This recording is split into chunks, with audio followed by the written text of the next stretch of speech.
मत्ती की इंजील उसका 26 अध्याय उसके 6 पद से। यहाँ पर 2 घटनाएं हुई हैं आज बस। अभी कुछ चीजें मैंने छोड़ी हैं क्योंकि समय नहीं।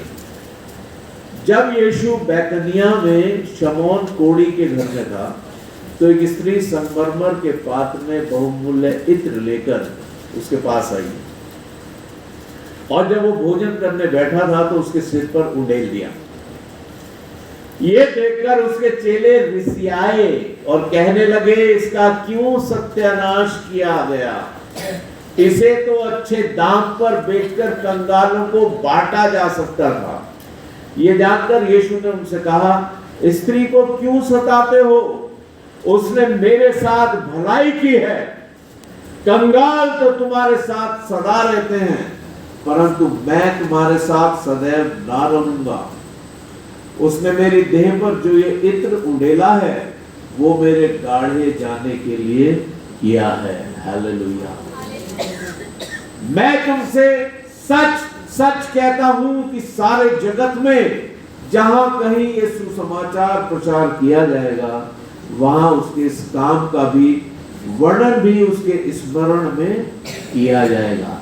और आज में और आप वो स्मरण कर रहे हैं। अगर हम परमेश्वर के लिए कुछ भी करते हैं तो वो लिख दिया जाता है, लिख दिया जाता है और उसका वर्णन किया जाता है। और 14वें पद में ये दूसरी घटना, पहली घटना मैंने पढ़ी, अब दूसरी घटना।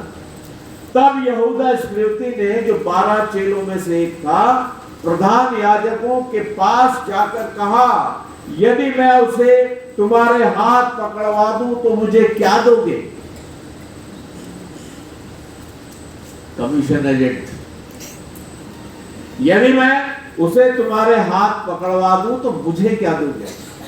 उन्होंने उसे 30 चांदी के सिक्के तौल कर दे दिए और वो उसी समय से उसे पकड़वाने का अवसर ढूंढने लगा। 2 कैरेक्टर्स हैं, बहुत जल्दी समाप्त करूंगा। 2 कैरेक्टर्स हैं। एक कैरेक्टर है मरियम मगदलिनी, जिसको प्रभु ने शुद्ध किया और उसने अभियंजन किया है प्रभु का। उसने एक बहुमूल्य इत्र से, बेशकीमती जटामासी का इत्र, बहुत ही बेशकीमती इत्र, वो उसने उंडेल दिया प्रभु के लिए। प्रभु हमारी सबसे बेशकीमती चीज चाहता है। और जब अवसर है, क्या मैं आप तैयार हैं अपनी बेशकीमती चीज छोड़ने के लिए, प्रभु के लिए? अपना अहंकार तोड़ के और अपने को उंडेलने के लिए तैयार हैं? वहां पर अध्यक्ष, कोषाध्यक्ष भी थे। यहूदा ही था कोषाध्यक्ष के पास पहली रहती थी चंदे की। ट्रेजरर साहब थे वो। अरे ये तो बहुत बेशकीमती, क्यों इसको सत्यानाश कर दिया? इसको तो बेचकर, क्या वाकई में वो बेचकर और गरीबों को देता? वो मेरे प्रियो, बस समाप्त कर रहा हूं। अपनी बेशकीमती चीज अगर आपने प्रभु के कदमों में अर्पण कर दी तो परमेश्वर के राज्य में आप एक स्तंभ के रूप में हैं। जान लीजिए, ये दुनिया फानी है, ये जिस्म, ये जीवन एक दिन समाप्त हो जाएगा, लेकिन जो सदैव तक जीवित रहेगा वो परमेश्वर का आत्मा है जो मेरे और आपके अंदर है। हमें उसके लिए कार्य करना है। और दूसरी बात, यहूदा इस्करियोती ने अपने गुरु को, अपने मालिक को, अपने सृजनहार, तारणहार, पालनहार को बेच दिया। 30 चांदी के सिक्कों में। क्या मोल लगाया है प्रभु का। और मैं सोचता हूं अगर बाद में यहूदा इस्करियोती प्रभु यीशु मसीह के कदमों में आकर माफी मांगता तो शायद प्रभु उसको क्षमा कर देते, लेकिन उसने फांसी लगा दी।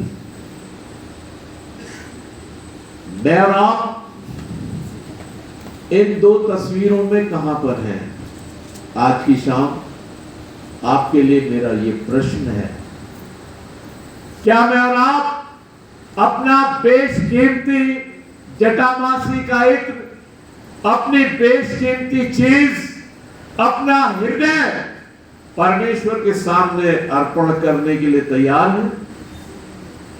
या मैं और आप प्रभु यीशु मसीह को 30 चांदी के सिक्कों में बेचने के लिए तैयार है? निर्णय मेरा और आपका है। प्रभु आपको आशीष। कितने लोग इस बात को मानते हैं? हालेलुया। मैं और आप परमेश्वर के हैं, और आज परमेश्वर कह रहा है जो परमेश्वर का है वो परमेश्वर को दो। अरे तुम अपने आप को परमेश्वर को अर्पित कर दो। कितने लोग जो परमेश्वर का है वो परमेश्वर को दे रहे हैं? जांच कर लीजिए अपनी, बच नहीं सकते, लेखा देना पड़ेगा। बहुत सी बातें हैं, मैं भटक जाता हूं, विचार इतने ज्यादा चलते हैं, लेकिन परमेश्वर हमारी सहायता करे। जो कैसर का है वो कैसर को दो, लेकिन जो परमेश्वर का है वो परमेश्वर को दो। और आप हैं परमेश्वर के, आप सब परमेश्वर के हैं। वो आपको चाहता है, वो आपको चाहता है, वो आपका जीवन चाहता है, वो आपका समय चाहता है, वो आपका धन चाहता है, वो आपको चाहता है, वो आपका सब कुछ चाहता है, क्योंकि उसने आपको खरीद लिया है। हालेलुया। कितने लोग ये मानते हैं कि प्रभु ने उनको खरीद लिया है? हम तो थे ही प्रभु के, हम तो हैं ही प्रभु के, लेकिन उसने अपना बेशकीमती लहू बहाकर हमें खरीद लिया है।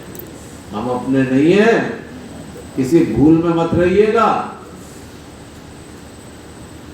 जब दासों को खरीद लिया जाता था और दास सदैव के लिए अपने स्वामी के साथ रहना चाहता था, तो चौखट के साथ उसके कान को रखकर छेद दिया जाता था। मेरे प्रभु ने सब कुछ छिदवा लिया। सर पे कांटों का ताज, हाथों में मेखें, पैरों में बड़ी बड़ी कीलें, पसली में भाला। लेकिन हम परमेश्वर के लिए क्या कष्ट उठा रहे हैं? एक बहुत बड़ा प्रश्न है ये। हम लोग घबरा जाते हैं। अभी मैं गिडियन मिनिस्ट्री में हूँ, आप में से बहुत से लोग जुड़े हुए हैं, और आजकल हम लोग थोड़ा सा भयभीत हैं। क्या होगा? हकीकत यह है कि हमें भयभीत नहीं होना है, क्योंकि ये जीवन परमेश्वर का है और प्रभु हमें सब चीजों में सुरक्षित रखने में सामर्थ्य है। हालेलुया। कोई सरकार, कोई कुछ भी, अभी तो बहुत कुछ सहना बाकी है, बहुत कुछ सहना बाकी है। परमेश्वर करे मैं और आप उन सब चीजों के लिए तैयार हो जाएं। यीशु मसीह ने उस विधवा के 2 दमड़ी को बहुत बताया, और जब उसने कहा जो कैसर का है कैसर को दो, जो परमेश्वर का है वो परमेश्वर को दो, तो वो लोग फिर खामोश हो गए। उसके अलावा 10 कुंवारियों का प्रभु ने दृष्टांत बताया, आप लोग जानते हैं। 5 बुद्धिमान हैं, 5 मूर्ख हैं। बुद्धिमानों ने अपने कुप्पियों में तेल लिया, अलग से भी लिया, और जब दूल्हा आया धूम मची, तो जो बुद्धिमान थी वो प्रवेश कर गई और जो मूर्ख थी वो समय तेल लेने के लिए मार्केट में गई हुई थी। यानी वो स्थान छोड़ दिया था उन्होंने। बहुत भेद की बातें हैं, इतना समय नहीं है कि हम इन भेदों को खोल सकें, लेकिन हम किस कैटेगरी में हैं? क्या हमने पवित्र आत्मा का अभिषेक हासिल कर लिया है? क्या हमने वो तेल अपने कुप्पियों में भर लिया है? क्या हमने वचन को पूरी तरीके से आत्मसात कर लिया है? क्या मैंने और आपने अपने मन में उसके वचन को स्थिर कर लिया है, या अभी भी हम डोल जाते हैं, या अभी भी हमारे विचार स्थिर नहीं है? बहुत गंभीर बात है, बहुत गंभीर बात है, क्योंकि लेखा देना पड़ेगा। प्रभु ने तोड़ों का दृष्टांत भी बताया कि एक को 5 तोड़े दिए, एक को 2 दिए, एक को 1 दिया। 5 वाले ने 5 और कमाए, 2 वाले ने 2 और कमाए। एक का जिसको दिया था उसने उसको दबा के रख दिया। मेरे प्रियो, हम सबको गुण, हम सबको स्किल्स, हम सबको टैलेंट्स, हम सबको तोड़े दिए गए हैं। बड़ा अच्छा लगता है जब आप लोग गीत गाते हैं, और ये सब परमेश्वर की ओर से वो तोड़े होते हैं जो हमें दिए जाते हैं। हमें निरंतर इनको बढ़ाना चाहिए, इस्तेमाल करना चाहिए।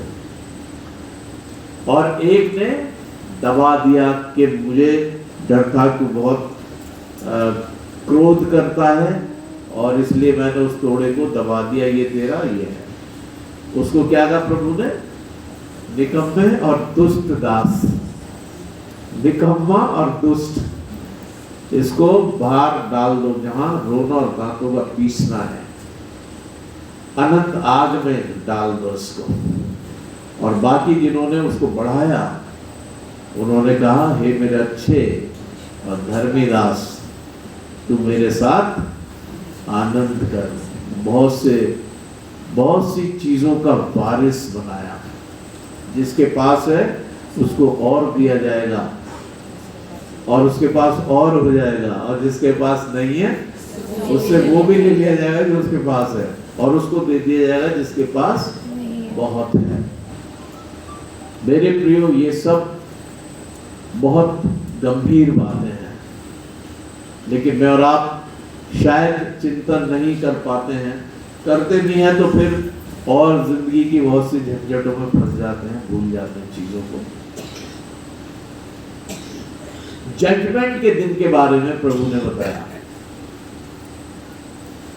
न्याय का दिन कैसा होगा। कल हम लोगों ने थोड़ा सी चर्चा की थी उस पर। वे जिनके माथों पर पवित्र आत्मा की मोहर होगी, वे उठा लिए जाएंगे और बाकी छोड़ दिए जाएंगे। 7.5 साल का महाक्लेश का समय होगा, और वो सब चीजें कल हमने थोड़ी चर्चा की थी इस पे। और वो जो लोग उठाए जाएंगे,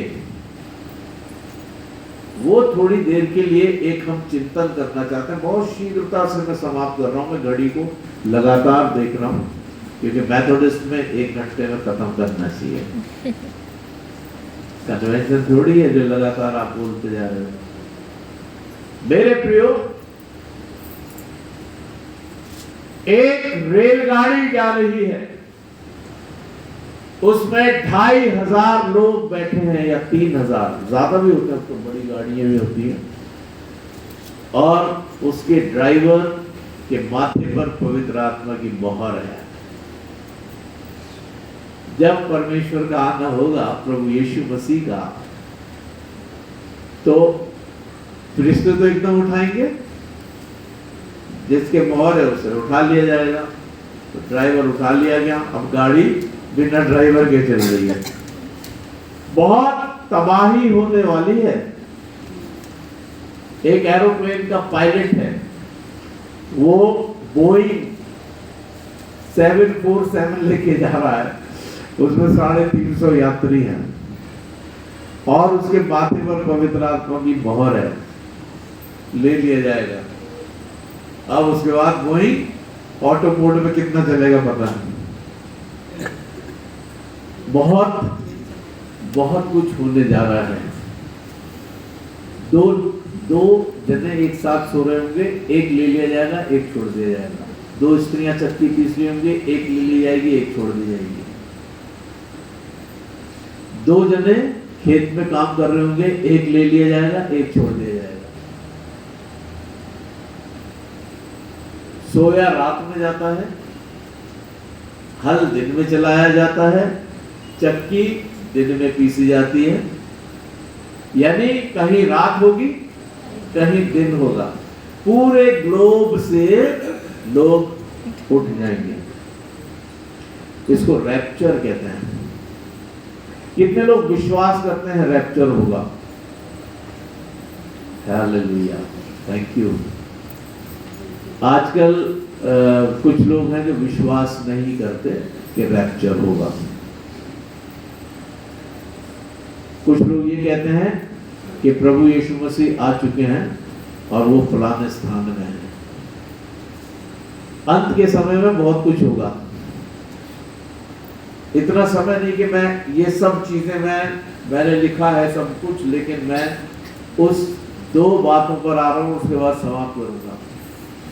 पहली बात, अनॉइंटिंग करी है प्रभु यीशु मसीह की मरियम ने प्रभु यीशु मसीह की अनॉइंटिंग करी है। और जैसा कि पादरी साहब ने अभी पढ़ा था, हम एक बार से फिर से उसको देख लेते हैं।